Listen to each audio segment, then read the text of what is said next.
Hello and welcome to Mickeyology, where we take Disney a little too seriously. I'm Austin Rathall. While I love the big famous Disney titles, one of my favorite Disney shows growing up was the often forgotten TV series Zorro. While I saw the show on Disney Channel, the show originally premiered on ABC in 1957 and ran for 2 seasons followed by 4 one-hour specials. It tells the story of Don Diego de la Vega. By day, Diego is a mild-mannered Spanish aristocrat who idles away his time playing guitar and sipping wine at the local tavern. By night, he's the masked vigilante Zorro, who fights injustice with his whip, his sword, and his wits. He gets help in his crusade from Bernardo, his mute manservant who acts as Zorro's eyes and ears around town. The comic relief comes from the bumbling Sergeant Garcia and his dim-witted companion Corporal Reyes. Like other masked crime fighters, Zorro also has a lineup of villains to battle, including lowly thieves, corrupt politicians, and plain old bullies. Anyone familiar with Zorro knows it takes place in Spanish California, but while the show's setting might seem obvious, a closer look reveals that its relationship with history is a bit complicated. Let's examine the clues inside the series and find out when and where Disney's Zorro takes place.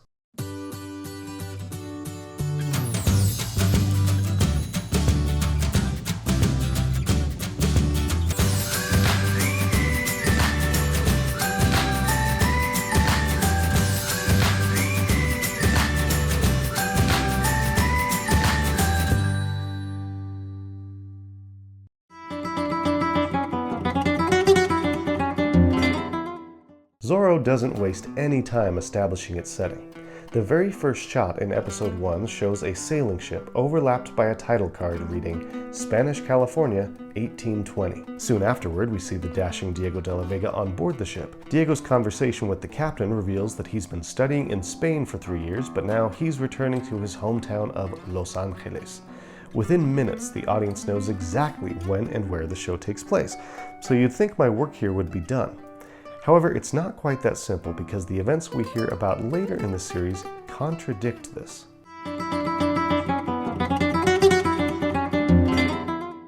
Zorro takes place entirely in California. California was part of the territory of New Spain. It became part of Mexico after that country won its independence in 1821.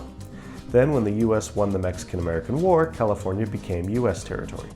Since Zorro is supposed to take place in 1820, it makes sense that Zorro's California is still under Spanish control. What doesn't make sense is that in Season 2, we learn that Spain is in the middle of a war. Sergeant, you disgrace your uniform. Do you realize that we're at war? War, Excellency? France, England, the Netherlands. Oh, that war, The mother country has her back to the wall and you're carousing. You should be tightening your belt.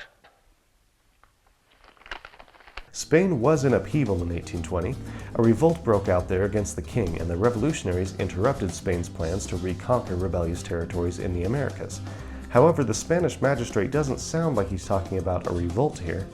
The war he describes involves England, France, and the Netherlands. That sounds an awful lot like the Napoleonic Wars, such as the Peninsular War, which lasted from 1808 to 1814. In it, Spain fought alongside England against the invading French. France also had some Dutch forces on their side. Since that war took place on Spanish soil, it would also explain why this magistrate says Spain's back is against the wall. In a later episode, this official calls England Spain's enemy. England, Spain's mortal enemy.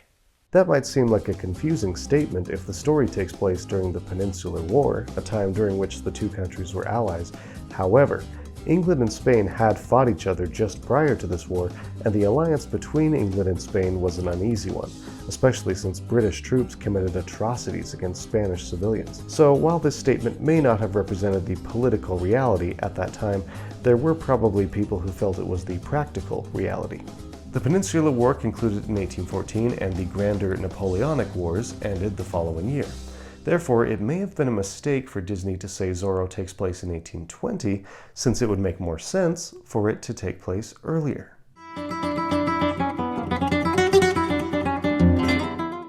If Zorro takes place before 1820, it can't take place too long before that, because in Season 1, Episode 24, another magistrate says this. You must admit, Comandante, Spain is losing her prestige. No, I cannot... Mexico has declared her independence, and it's just a question of time before these Californianos will try to revolt. Mexico's war for independence began in September 1810, when Miguel Hidalgo gave his famous Grito de Dolores speech. Since that's apparently already happened by the time Zorro takes place, then the show couldn't take place any earlier than 1810. This confirms that the show most likely takes place in the mid-1810s, around the time of the Napoleonic Wars. When I make these videos, I always try to ignore anachronisms whenever possible, but in this case, which is the anachronism? The story or the title card? I would argue it's the title card. The story and dialogue conveyed by the characters over the course of 2+ seasons of TV fits the mid-1810s.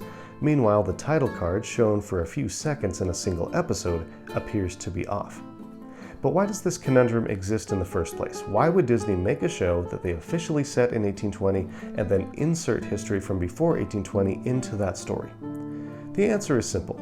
The earlier episodes of Zorro, including the first episode, were written by Norman Foster, who also directed many of those episodes. However, the episode referring to the Spanish War came along later, and it was written by Leslie Edgley, credited on screen as Robert Bloomfield. Therefore, the title card represents the year in which Disney planned for the show to take place in the beginning. However, by the end of the show's run, writers inserted a subplot that inadvertently shifted the timeline backward several years. So while the show might canonically take place in 1820, historically, it fits much better before that.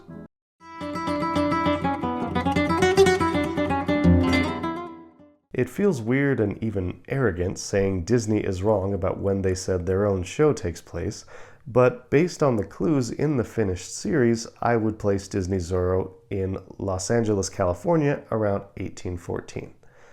So there you have it. That's my theory for when and where Disney's Zorro takes place. Please let me know in the comments what you thought of my conclusions and if you are a fan of the show like I am. Also, let me know which Disney show you would like me to analyze next. Please don't forget to like and subscribe so that you don't miss another video and so our channel has a chance to grow. And as always, thank you very much for watching. I will see you next time. Bye-bye.